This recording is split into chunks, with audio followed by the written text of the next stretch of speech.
In cinema, character design often draws inspiration from iconic predecessors. In Batman Returns, 1992, directed by Tim Burton, the influence of German Expressionism and Nosferatu is palpable. From costumes and makeup to set design and cinematography, these films share an eerie, shadowy aesthetic that shapes the portrayal of villainy. The 1922 film Nosferatu, directed by F.W. Murnau, emerged during the era of German Expressionism, a cinematic movement characterized by its stylized sets, stark contrast, and surreal imagery. Created as an unauthorized adaptation of Bram Stoker's Dracula, Nosferatu reflects the post-World War I anxieties of Germany, including fears of death, disease, and societal decay, all embodied in the vampire Count Orlok.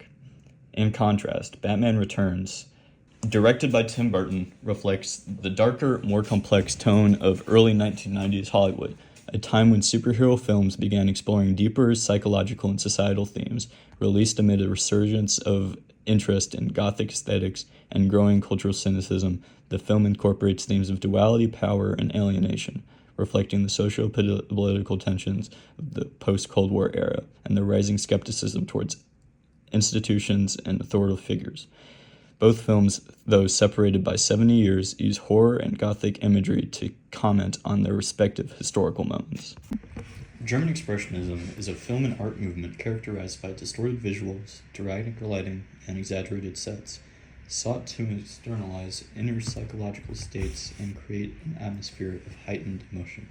These stylistic choices, central to films like Nosferatu and The Cabinet of Dr. Caligari, have a profound influence on Tim Burton's Batman Returns, particularly in the rendering of Gotham City and its characters. Burton adopts expressionist style to craft a gothic, otherworldly environment where the city itself becomes a reflection of its inhabitants' fractured psyches. The skyline of Gotham City, seen at 620, invokes the dystopian grandeur of Fritz Lang's Metropolis, with its sharp angles, towering structures, and oppressive design, emphasizing the alienation and dehumanization within the urban landscape. Similarly, Wayne Manor, as depicted at 1343, mirrors Count Orlok's foreboding castle in Nosferatu, its towering, shadow-drenched silhouette underscoring Bruce Wayne's own isolation and inner turmoil. These visual parallels immerse the audience in a world that feels detached from reality, amplifying the psychological and moral conflicts at the film's core. Through his villains, Burton also channels German Expressionism. The grotesque penguin, with his twisted physicality and subterranean lair, recalls the shadowy, monstrous figures of Expressionist cinema, representing themes of societal rejection and internalized darkness. Catwoman, with her fragmented identity and fluid shifts between humanity and animalistic vengeance, embodies the emotional duality that Expressionists often sought to explore. Burton's use of exaggerated shadow-laden visuals and dramatic architectural spaces, much like those in Nosferatu, transforms Gotham's living expressionist canvas, where every set piece and character movement serves to externalize their inner struggles. Comparison point 1. The Penguin as Nosferatu.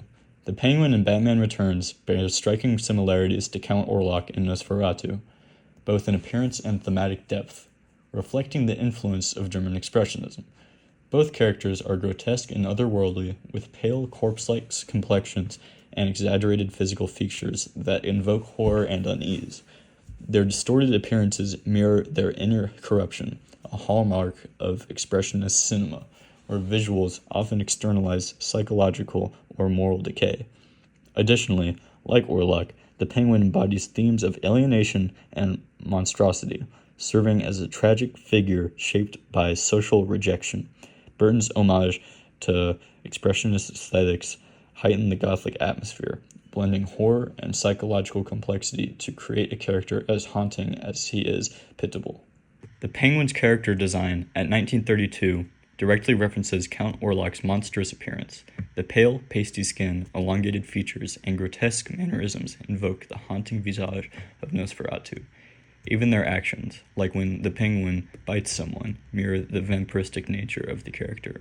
The similarities continue to multiply, in which Penguin takes inspiration from Nosferatu and his bloodlust. Catwoman and Count Orlok are both characters that embody duality and transformation, but they manifest these themes in contrasting ways. Count Orlok is a predatory figure, respecting death and decay. His grotesque appearance and vampiristic nature are tied to the German expressionist tradition of externalizing inner evil through distorted visuals. In contrast, Catwoman, with her sleek, stitched-together costume and feline grace, respects empowerment and rebellion. Her transformation from the meek Selina Kyle to the vengeful Catwoman explores themes of fractured identity and the reclaiming of agency.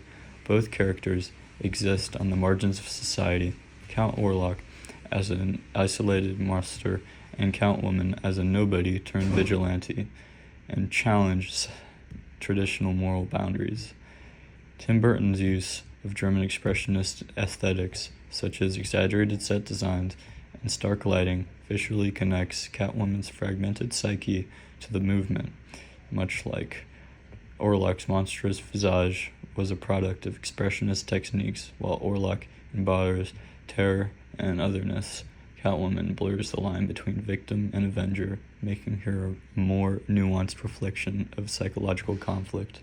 At 30:30, the beginning of Selina Kyle's transformation into Catwoman involves having her silhouette at the door. The image is strongly reminiscent of Nosferatu's iconic doorway scene. Her costume at 34:31 is also reminiscent of the chromatic black leather clothing that Nosferatu and other notable characters in German Expressionism share. There is much to do with shadows, threat, and a mystery, like the shot of the cats in the alley at 29:40, which brings a feeling of unease and mystery that is often seen in Nosferatu. Comparison point 3, cinematography and set design. Burton's use of artificial backdrops and shadowy sets, such as the Batcave at 39 minutes or Oswald's home at 50 minutes, draws heavily from Nosferatu. The penguin's cradle floating down the sewer recalls the eerie scene of a boat floating down the river in Nosferatu at 38:47, and is a great example of the use of shadows found in these films. These choices establishing a haunting theatrical atmosphere that consumes the viewer into a dark, damp world that highlights the evil of man. Comparison point 4, villains as creatures or monsters. Both Batman Returns and Nosferatu explore villains as creatures or monsters, employing German expressionist aesthetics to highlight themes of darkness, alienation, and monstrosity. In Nosferatu, Count Orlok is the epitome of the monstrous, with his grotesque, rodent-like features and his eerie predatory movements. He exists as a creature of the shadows, more symbol than human, embodying death, disease, and the fear of the unknown. Similarly, Burton's Batman Returns presents villains who are not merely antagonists, but figures defined by their monstrous dualities. The Penguin, with his deformed features, grotesque waddling gait, and lair in the sewers beneath Gotham, is explicitly animalistic, a twisted product of societal rejection who has embraced his alienation.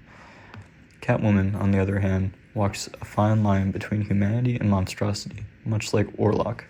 Her transformation into Catwoman has her feral, almost predatory nature blurring with the line between empowerment and vengeance, humanity and monstrosity. Even Batman himself, though a hero, shows kinship with these German expressionist creatures. His brooding demeanor, shadowy movements, and morally ambiguous methods recall characters like Caesar from the Cabinet of Dr. Caligari, who are as much symbols of inner darkness as they are physical presence. Burton's use of exaggerated set designs, oppressive architecture, and chiaroscuro lighting mirrors the visual distortions of expressionist cinema, externalizing the physiological turmoil and alienation of its characters, just as Nosferatu used Orlok's monstrous nature to explore societal fears and existential dread. Batman Returns uses grotesque villains to probe deeper themes of alienation, identity, and blurred boundaries between man and monster. The legacy of German Expressionism in the character design of villains. Batman, although it comes up as a superhero movie with a predictable storyline, is a great continuation of the tropes that make German Expressionism so notable in the history of film. By channeling the haunting aesthetics of Nosferatu and German Expressionism, Burton creates a Gothic masterpiece that takes themes of German Expressionism antagonists and brings them to modern times. The shadows of Nosferatu loom over Burton's Gotham City, reminding us of the timeless power of visual storytelling. From the origins in 1922 to the modern age of cinema, Nosferatu and German Expressionism prevail to express darkness and villainy even today.